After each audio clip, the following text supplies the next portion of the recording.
आप महादेव के भक्त लग रहे हैं क्योंकि आपने लगाया हुआ है चंदन। और आज ब्लड बैंक को और डायलिसिस सेंटर को लेकर भी खबर ये है कि आप ओपनिंग कर रहे हैं। अब चूंकि सावन का आज अंतिम सोमवार है और हमेशा समाज के प्रति हम लोग को सोचते रहना चाहिए, और आज महादेव का दिन है, इससे अच्छा कोई दिन क्या हो सकता है। तो आज हमने ज़रूरतमंद लोगों के लिए डायलिसिस सेंटर की स्थापना कर रहे हैं, ताकि वहाँ पे बढ़िया क्वालिटी का डायलिसिस मशीन, जर्मनी से मशीनों को इंपोर्ट कराए हैं लोग, और उनको वहाँ पे लगा देंगे। क्योंकि किसी की किडनी अगर फेल हो जाती है तो हफ्ते में उसको 3 बार डायलिसिस करना होता है। तो उसकी, और एक मिडिल क्लास इंसान हर महीने उसको 50,000 देंगे, नहीं तो सामने मर जाएगा बेचारा, तो काफ़ी दिक्कत हो जाती है। तो हमने डायलिसिस सेंटर के लिए और ब्लड बैंक के लिए भी हमने इसमें प्रोसीड कर दिया है। आई थिंक नवरात्रि का पहला नवरात्रि हम लोग ब्लड बैंक की स्टार्ट कर देंगे, और लक्ष्य है कि उसको एशिया में सबसे बड़े लेवल पे लेके जाना है, ताकि गरीब इंसान ना भटक सके। और आज सोमवार है, और चूंकि हम शुरू से ही रहा है, इस सब चीज़ों में हमारा लगाव रहा है, और इसका एक कारण भी है। एक बार क्या हुआ था, बहुत साल पहले यहाँ हम सोफा पे ही बैठे थे, और ये देखिएगा अब आपको, तो ये मेरा सोफा, इस पे हम बैठे थे, और ऊपर महादेव की तस्वीर लगी हुई है। और जब बम चलाया था सब ना, तो इस दीवार के इसी सोफा के गद्दे पे लग गया था। ये वाला सोफा नहीं था वहां पे, इस पे। तभी से हमको लगा कि नहीं, महादेव हमको बहुत मानते हैं, तो इसलिए उन्हीं का दिन सबसे अच्छा लगा। तो आज ही के दिन हमने इसकी घोषणा कर दिया, और अब इसको देखते हैं कैसे महादेव ले जाते हैं आगे। खान से लगता है महादेव के भक्त हैं। हमको सबसे अच्छा जमता है। सबकी रिस्पेक्ट करनी चाहिए। आपने बोला कि एशिया का नंबर 1 बनाएंगे ब्लड बैंक और डायलिसिस सेंटर। देखिए, हमको ना इसको हर डिस्ट्रिक्ट पे ले जाना है, क्योंकि गरीबी किसी एक जगह पे नहीं है। तो धीरे धीरे करके हमको हर डिस्ट्रिक्ट पे लेके जाना है। स्टार्टिंग पटना से करेंगे, और उसके बाद वहां से हर डिस्ट्रिक्ट तक ले जाएंगे। और ब्लड बैंक को भी हम लोग ने लगभग हर डिस्ट्रिक्ट पे अवेलेबल कराएंगे।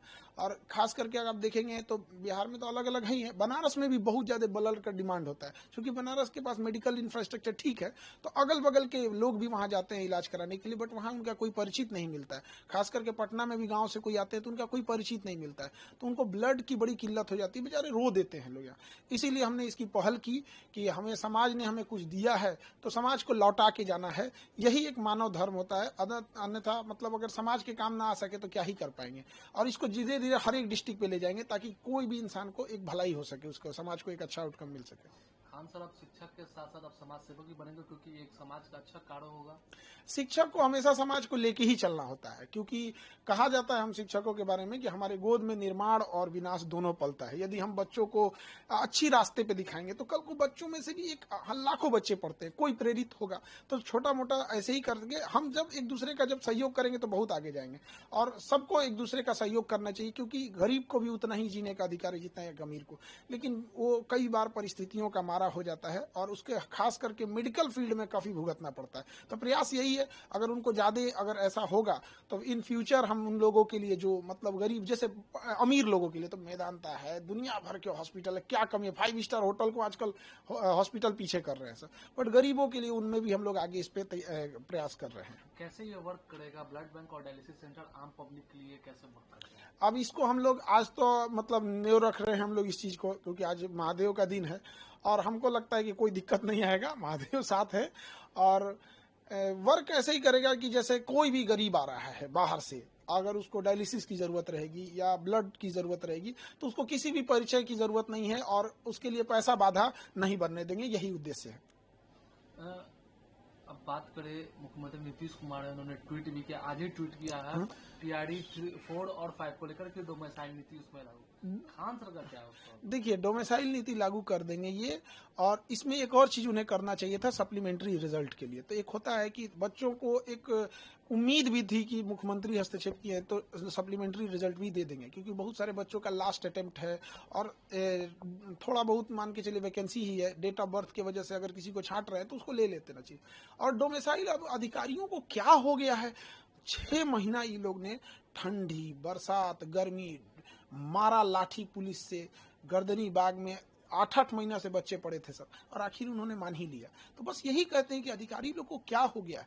आप किसी चीज को मानते हैं 8 महीना, इससे क्या होती है, एक धारणा बन जाती है कि आप जानबूझ के खराब कर रहे थे। दूसरा कि कई बार ऐसी भी मुद्दे आएंगे जो शायद आपके बस का नहीं था, लेकिन आपने एक जो रूल सेट कर दिया कि भैया 8 महीना 9 महीना बाद आप मान ही जाते हैं यहाँ पे।